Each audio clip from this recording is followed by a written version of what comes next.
முதல்ல இந்த வழக்கு குறித்து என்னுடைய கருத்து நான் சொல்லணும். அதாவது கைது செஞ்சிட்டோம் அப்படின்றது விஷயம் கிடையாது. அந்த குற்றம் அவரை செய்ய தூண்டியது எதுன்ற புள்ளிக்குள்ள நான் போறேன். இப்போ விருகம்பாக்கத்தில் திமுகவினுடைய ஒரு கூட்டம் நடந்தபோது திமுகவில் இருக்கக்கூடிய 2 பொறுப்பாளர்கள் ஒரு பெண் காவலருக்கு பாலியல் தொல்லை கொடுத்ததாக ஒரு செய்தி தெரிந்தது. நம்மளுக்கு எஃப்ஐஆர் போடப்பட்டது. அந்த வழக்கை டைல்யூட் பண்ணுவதற்கு அந்த பகுதி எம்எல்ஏ என்னென்ன நடவடிக்கை எடுத்தார், வழக்கை வாபஸ் பெற வைத்தார்கள்.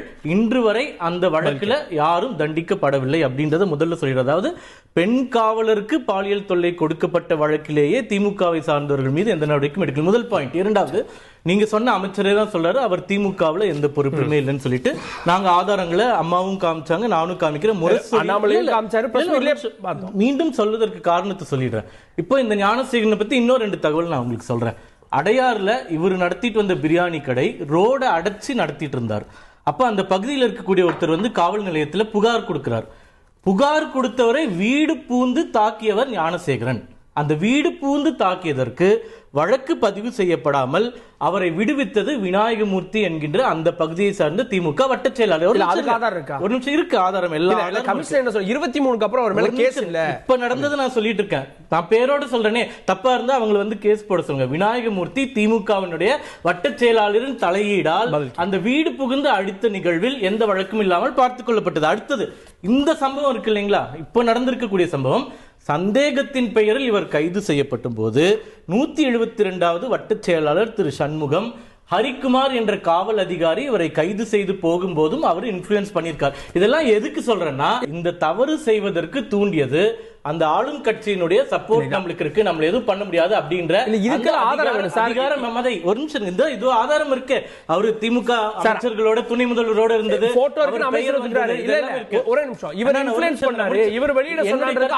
வெளியிட சொன்னாரு நான் சொல்லல. இந்த பொலிட்டிக்கல் பேக்கப் இருக்கிறது அந்த தவறு தூண்டி இருக்கு. இதற்கு முன்னாடி பொலிட்டிக்கல் பேக்கப் இருந்து செய்த தவறுகள் எல்லாம் தண்டிக்கப்படாமல் மூடி மறைக்கப்பட்டிருக்கின்றது. அதனால நம்ம தப்பிச்சிடலான்ற ஒரு எண்ணம். இரண்டாவது ஒன்னு சொல்றேன் இருங்க. இப்போ எஃப்ஐஆர்ல என்ன சொல்லியிருக்காங்க? எஃப்ஐஆர்ல அந்த பாதிக்கப்பட்ட பெண் என்ன சொல்கிறது என்றால், அவர் என்னை வந்து பாலியல் சீண்டல் செய்யும் போது அவருக்கு ஒரு அழைப்பு வந்தது. எஃப்ஐஆர்ல இருக்கக்கூடிய தெளிவான ஒரு வாக்கியம் அது. அழைப்பு வந்தது. அதுக்கப்புறம் இன்னும் நிறைய விஷயங்கள் சொல்றாங்க. அந்த அழைப்புல வந்தவரு கூட என்னோட அட்ஜஸ்ட் பண்ணுங்க அப்படின்லாம் சொல்றாங்கன்னு அந்த எஃப்ஐஆர்ல கண்டென்ட் இருக்கு. இப்போ நாங்க என்ன சந்தேகப்படுறோம்னா, சட்டத்துறை அமைச்சர் அவர் திமுக காரனே இல்லைன்னு ஒரு விஷயத்த சொன்னாரு. இப்ப வந்து அவர் திமுக இருந்தாரு, பொறுப்புல இருந்தாரு, ஆதாரம் கிடைச்சிருச்சு. இப்போ எஃப்ஐஆர்ல இருக்கக்கூடிய கண்டென்ட்டுக்கு கான்ட்ராடிக்டரியா நியூஸ் பிளான் பண்றீங்க. என்ன பிளான் பண்றீங்க? போன் வந்து ஏர்பிளேன் போர்ட்ல இருந்தது, அவர் வந்து வேணும்னே பொய்யாக மிரட்டினாரு. மத்தியானமே இந்த நியூஸ் வந்துருச்சு. அதை இப்ப வந்து கமிஷனர் பண்ணிருக்காரு இல்ல. அப்ப மத்தியானம் எப்படி அந்த நியூஸ் வெளியே கசிஞ்சது? எதற்காக நீங்க கசி விடப்படுகிறீர்கள்? அப்ப எஃப்ஐஆர்ல அந்த பொண்ணு சொன்னது தவறா? அது மட்டும்தான் என்னுடைய கேள்வி. 2 கேள்வி. அதிகார திமிரு இருக்கிறதுனால தான் இந்த தவறு நடந்திருக்கு. இரண்டாவது, கமிஷனர் என்ன சொல்றாரு? அப்படி 3வது ஒரு நபர் இருக்க மாதிரி அவர் மிரட்டுறாரு. 3வது நபருக்கு போல 2வது நபருக்கு போறோம். நம்ம 2வது நபருக்கு போறோம். முதல் நபர் ஞானசேகரன், 2வது நபர் அந்த பொண்ணு சொல்லுது. நடந்துட்டு இருக்கும்போது அவருக்கு ஒரு போன் கால் வருது. இவன் போன் பண்ணான்னு சொல்ல, கமிஷனர் என்ன சொல்றாரு? சொல்றது அப்படியே எழுதணும்னு சொல்றாருல, அதெல்லாம் உண்மையா இருக்கும்னு சொல்றாருல. போன் வருதுன்னு அந்த பொண்ணு சொன்னது எப்படி தவறா இருக்கும்? அந்த போன்ல பேசுறவனோட நீ அட்ஜஸ்ட் பண்ணுன்னு சொன்னது எப்படி தவறா இருக்கும்?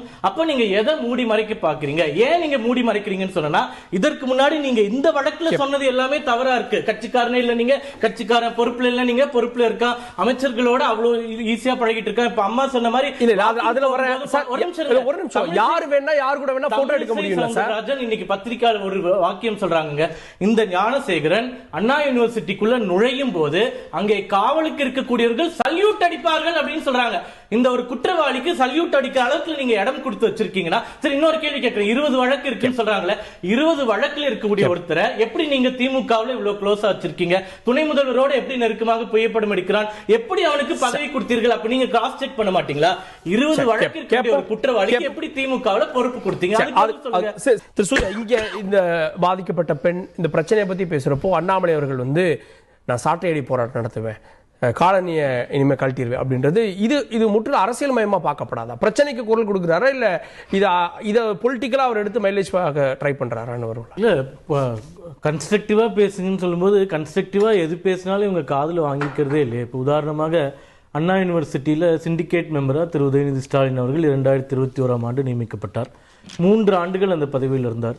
ஒரு சிண்டிகேட் மீட்டிங்ல கூட கலந்துக்கலன்னு சொல்றாங்க. இப்போ சிண்டிகேட் மெம்பர்ஸோட ரெஸ்பான்சிபிலிட்டிஸ்ல அட்மினிஸ்ட்ரேஷன் ஒரு முக்கியமான ரெஸ்பான்சிபிலிட்டி. இப்போ இவ்வளோ கேமராஸ் வந்து வேலை செய்யலை அப்படின்னு சொல்கிறாங்கன்னா அதற்கு யார் பொறுப்பு? அப்போ அங்கே இருக்கக்கூடிய சிண்டிகேட் மெம்பர்ஸ்லாம் அவர்களுடைய கடமைகளை சரியாக செஞ்சாங்களா? இந்த மாதிரி பல கேள்விகள் வந்துக்கிட்டே இருக்குது. அப்போது நீங்கள் அது வேலை அதாவது அவர் பிஸியாக இருக்கார் நீங்கள் எடுத்துக்கிட்டா கூட, இல்லை இவரே கூட நீங்கள் சிண்டிகேட் மெம்பராக அப்பாயின்ட் பண்ணி அந்த வேலையை நல்லபடியாக பண்ணியிருப்பாங்க. அதே மாதிரி போலீஸ் ஃபோர்ஸ் வந்து எந்த வகையில் ஸ்பெண்ட் செய்யப்படுகிறது? இப்போ வந்து என்ன அரெஸ்ட் பண்ணுறதுக்கு ஒரு அரசியல் வழக்கு போட்டாங்க, 200 காவலர்கள் வந்தாங்க. சமீபத்தில் ரங்கராஜன் நரசிம்மன் அவர்கள் கைது செய்யப்பட்ட போது 50 காவலர்களை அவர் வீடு ஏறி குதிச்சு போகிறாங்க, இவ்வளோ காவலர்கள் அனுப்புகிறாங்க. இந்த மாதிரி பொலிட்டிக்கல் விஷயங்களுக்கு நீங்கள் போலீஸ் ஃபோர்ஸை இவ்வளோ என்கேஜ் பண்ணுறதுனால உண்மையான குற்றங்களை கண்டுபிடிக்க முடியாமல் போயிடுது. இன்னொரு பெண்ணும் இதே மாதிரி சனிக்கிழமை அளவு பாலியல் தொழிலை கொடுக்கப்பட்டது இதே நபரால் அப்படின்ற குற்றச்சாட்டு வந்திருக்கு. இப்போ அது எப்படி ஒரு சாதாரண ஒரு இது புகார் டிவியில் வந்து உண்மை தவறுன்றதை தாண்டி ஒருவேளை இன்னும் அதிக போலீஸ் அங்க டெப்ளாய் பண்ணிருந்தாலோ, இல்ல சிசிடிவி ஒழுங்கா ஃபங்க்ஷன் ஆயிருந்தாலோ, இன்னும் கொஞ்சம் அங்க வந்து இது பேட்ரோலிங் இருந்திருந்தாலோ ஒருவேளை அவர்களுக்கு தைரியம் வராமல் இருந்திருக்கலாம். அதனால இந்த மாதிரி அட்மினிஸ்ட்ரேட்டிவ் விஷயங்களை எல்லாருமே சேர்ந்து, இவங்க மட்டும் சொல்லல, எல்லாருமே சேர்ந்து அதை ஃபோக்கஸ் பண்ணி இந்த மாதிரி தவறுகள் நடக்காம இருப்பதற்கு வேலை செய்யணும். அதுக்கு நீங்க மற்றவர்களையும் என்கேஜ் பண்ணணும் அப்படின்றது தான் எங்களுடைய இல்ல. அதுல அண்ணாமலையோட இதுதான். இப்ப பாருங்க, இந்த பிரச்சனை அடுத்த நாள் நாளைக்கு வேற மாதிரி டைவர்ட் ஆயிரும். சாட்டையால அடிச்சுக்க போறாரு, காலையில என்ன சொல்றாரு, பிரச்சனையை பேசுங்க, அத வேற பரிணாமத்துக்கு கொண்டு போய் வேற மாதிரி சொல்ல முடியாது. இப்ப என்ன தண்டனை வாங்கி கொடுக்குறீங்க, அது நாங்க ஃபாலோ பண்றோம். நான் என்ன சொல்றேன்னா, இப்ப எஃப்ஐஆர் லீக்ன்றது அப்படியே கடந்து போக முடியாது. அந்த பெண்ணுடைய வாழ்க்கையே பிரச்சனை ஆயிடுச்சு. கமிஷனரே சொல்றாரு நாங்க நடவடிக்கை எடுப்போம்னு சொல்லிட்டு. அப்போ இவ்வளவு சென்சிட்டிவ் கேஸ்ல எப்படி வெளியே வந்தது? அதுல உள்ள ஏதாச்சும் பிரச்சனை நடந்ததா, இதுல வேற ஏதாச்சும் அரசியல் இருக்கா? இந்த மாதிரி கேள்விகள்லாம் வருது. நீங்களே அது எல்லாத்துக்கும் தெளிவா பதில் சொல்லிட்டீங்கன்னா பிரச்சனை முடிஞ்சு. விருகம்பாக்கம் சம்பவம் போல் இல்லாம உண்மையான குற்றவாளிகளை கண்டறிந்து தண்டனை கொடுக்க வேண்டும்.